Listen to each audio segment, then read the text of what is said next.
ဖေကျတဲ့ဟင်းတဲ့ခွက်အဖေရဲ့ချွေးတဲ့ဒေးစာ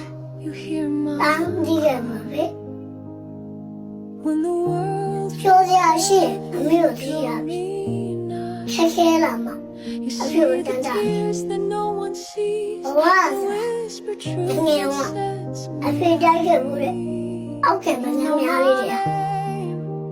အဖေလောမချိုးဖွာလေတာဒီခဲ့ပြီဖေဒီတကောက်မာပြီးလို့ပြန်ရတယ်အိမ်မှာနေရ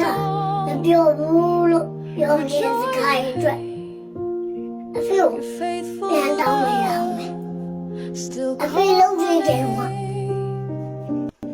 အဖေပြမလာလို့မရကောင်းကြီးရတောင်းလိုက်